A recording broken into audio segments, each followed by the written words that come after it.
So if you watched my last video, you're going to be well aware that 2021 just wasn't for me. It was lacking on the big games front. Now that makes 2022 an especially important year. It's time to get back on fucking track. The pandemic hit everyone pretty hard, and for that reason I can excuse 2021 being a quiet year. But listen, Sony, Xbox, some of us have spent hundreds and hundreds of pounds on your brand new consoles. Give us some fucking games to play. Fortunately, 2022 is looking a lot brighter than 2021, and if all the games that are promised to come out this year actually do come out this year, then we could be looking at a year close to the mothership, which was 2018. My God, what a year 2018 was. Marvel Spider-Man, Red Dead Redemption 2, Super Smash Bros. Ultimate, Far Cry 5, God of War, Monster Hunter World, Celeste, Dead Cells, all in one year. But yeah, if what we're being promised this year actually happens, then this could be a year close in magnitude to 2018. Here's the thing though, I'm a realist. And let's be honest, the world of gaming hasn't exactly excelled in delivering what it's promised in recent years. And whilst many games are listed as being coming in 2022, there's a good chance that a lot of them won't hit that mark. It's the ones where they announce something and are like, it's coming 2022, and then show us a trailer of like a fucking leaf blowing in the wind or something like that. No, that game is not ready. I know it's not coming out. You know it's not coming out. So stop bullshitting us. The Lord of the Rings Gollum, no way. No way is that coming out this year. Fable, no chance. Skull and Bones. Hogwarts Legacy, I doubt it, even though we have seen some gameplay for that one. Cyberpunk 2077 reckons it's releasing a PS5 and Xbox Series X version in 2022. No, the original game isn't finished. The base game is still fucked and broken. Do not be spending your time making a version of a game that doesn't work on PS5 and Xbox Series X. Nobody wants it. All that being said, today I'm bringing you my most anticipated list for 2022. The games that I'm most excited for. Let's get into it.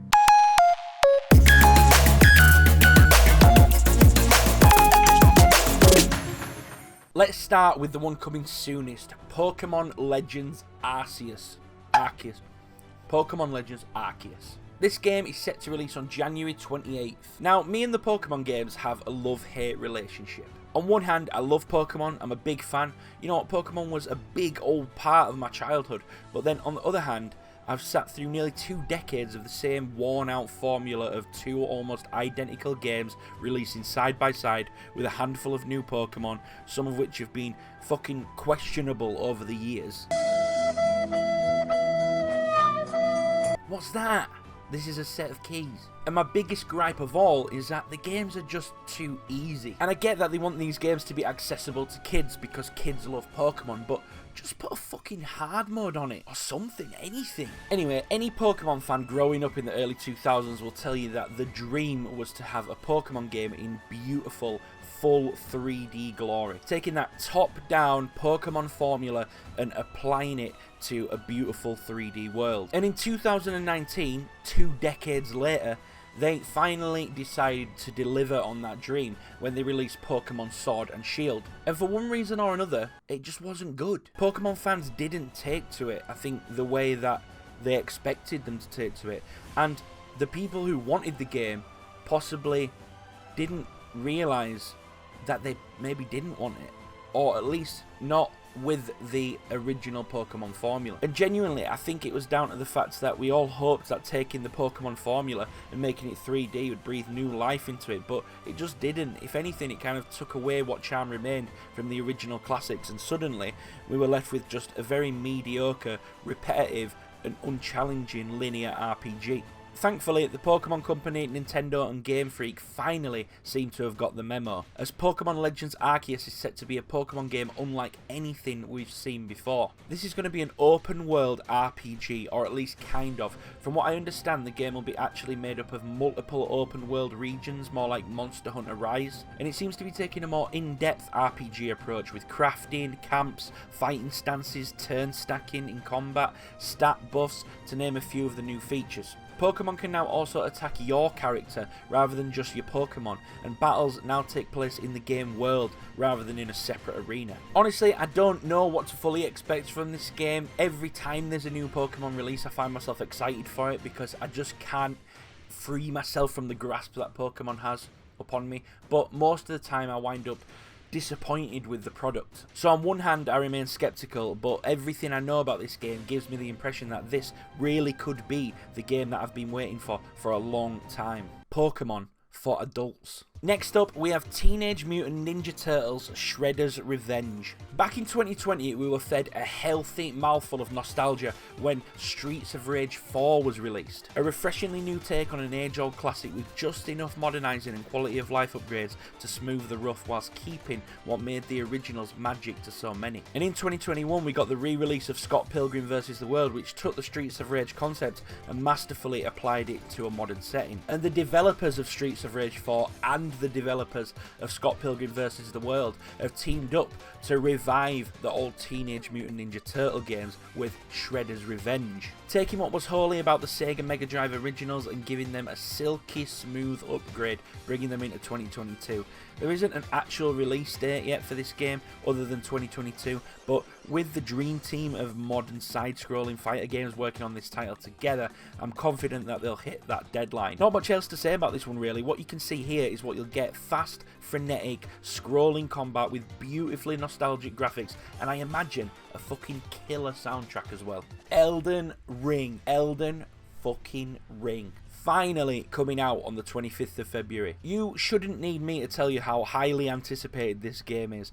It's the latest game by From Software, but unlike the traditional approach of light story, linear gameplay, and mercilessly difficult combat, Elden Ring promises fans a more story-driven experience set in a vast open world. With Game of Thrones legend George R.R. Martin having helped out with the narrative of the game. It's also been rumoured that Elden Ring is more accessible to players than the games that came before it made by From Software. You know, because their thing is creating games that are like fucking obnoxiously difficult, and 99% of those that don't play From Software games don't play them for that exact reason. Because the fucking fury that flows through your veins after dying at the hands of your enemy for the 15th time with one hit left on their HP bar is fucking palpable. It's enough to drive a person insane. But those that do play them live for that challenge. Anyway, the thing is, I'd take Elden Ring's accessibility with a pinch of salt. I watch people playing the closed beta and it doesn't look any easier than its predecessors.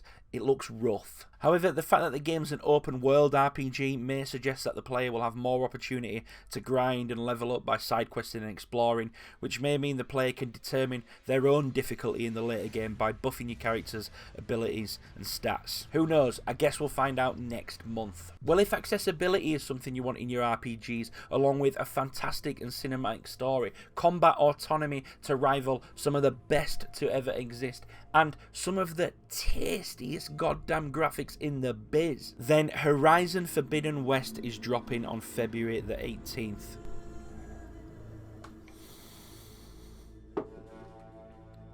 And it will no doubt tickle your tackle. I mean, if you own a PS4 or a PS5 and you haven't heard of Horizon Zero Dawn, then you're basically a fucking idiot. Anyway, Horizon Forbidden West is the sequel to that outstanding RPG, and what you can expect is pretty much more of the same, yet bigger, better and bolder. We've seen a pretty decent amount from the game developers, with Guerrilla showing off a 14-minute gameplay video captured on PS5 showing off what's to come for Aloy in her next adventure. And if you aren't excited for this one, then become excited, because this is no doubt going to be a contender for Game of the Year for 2022. Next up, Sons of the Forest. This is the sequel to survival horror game The Forest, which I really enjoyed.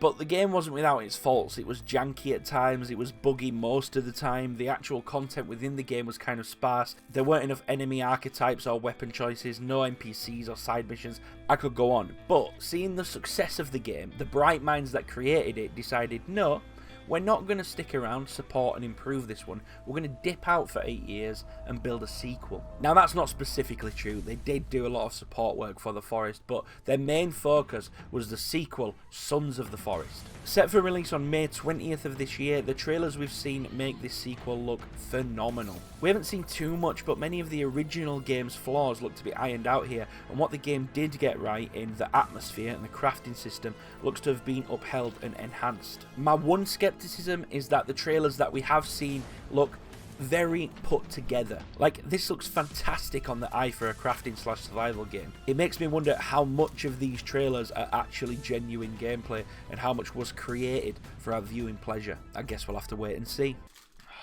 Sticky break.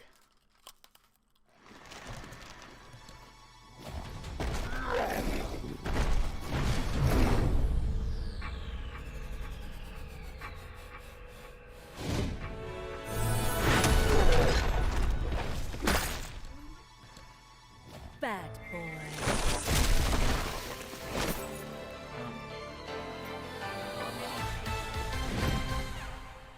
Is she sexy? Or is she just scary? Are scary people sexy? Bayonetta 3 looks to be finally on its way to us this year. After leaving us in the dark for 4 years, Platinum Games teased Bayonetta 3 in September with some actual gameplay, and well, it looked like Bayonetta. Fast-paced, arcade-style hack-and-slash fun, but challenging.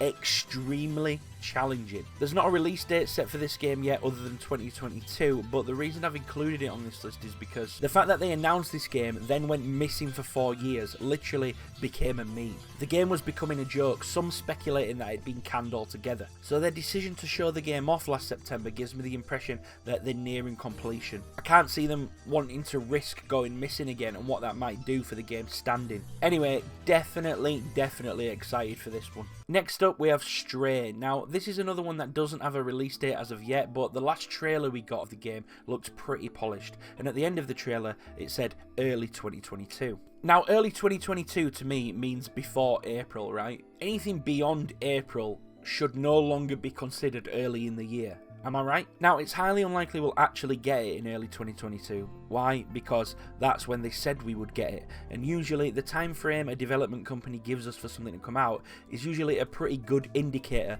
of when it's not gonna be out. But if they were confident enough 5 months ago to say it's coming out early 2022, then I'm pretty confident that the remaining 8 months of the year is enough contingency to get this thing out. Besides, maybe I want to be positive about this one, because it's a fucking cat RPG where you play as a cat.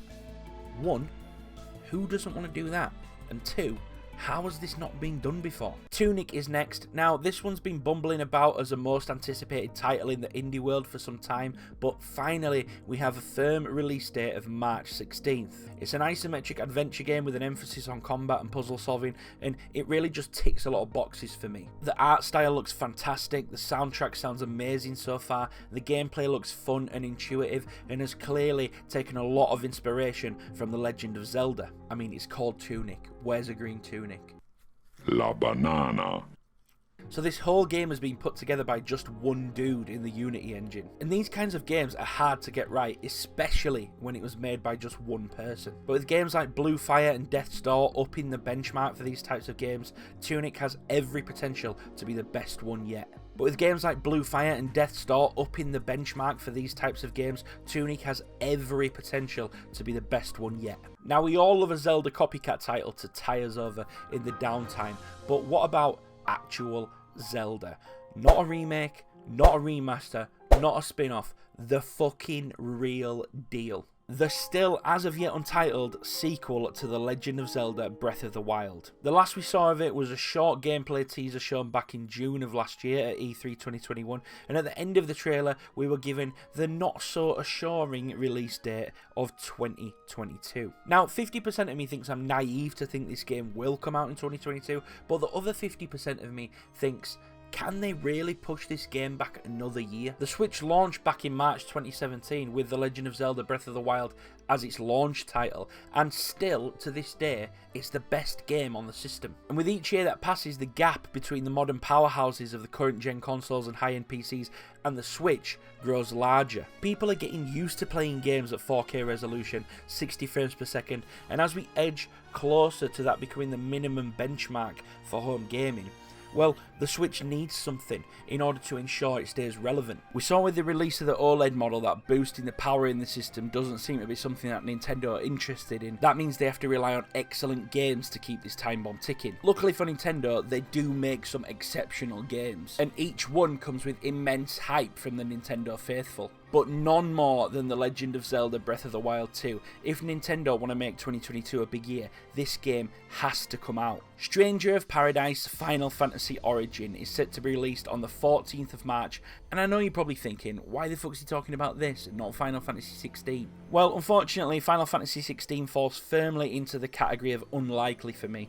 The game was planned for release in summer of 2022, but in December they announced a delay, saying that they would reveal more in the spring. I just feel like early 2023 seems like a more realistic target for that. But in the meantime, Stranger of Paradise is releasing in March, which by all accounts is an action-adventure game with real-time combat set in the dark fantasy interpretation of the original Final Fantasy world from the first game. Now, what that actually means, I have no fucking idea. The game doesn't look a million miles away from the combat system of the Final Fantasy VII remake, but it's always hard to say what a Final Fantasy combat system will actually play like until you get your hands on it yourself, and that's exactly what I'll be doing. Next up, The Day Before. I talked about this game in this video here, but the short version is that this game is an open world MMO zombie survival game, and from what they've shown us, it looks like the fucking Last of Us Online. The graphics look silky smooth, and it's just so polished. Now, I've seen this many times before, and I'm sure I'll see it many times again. In fact, just earlier in this video, I was talking about how the Sons of the Forest trailer looked a little too good to be true. Well, the same's going on here. But what am I to do? All I can do is trust what they've shown me, silly as that may be. But if they do deliver on what's been promised, then we could be in for a big fat treat here.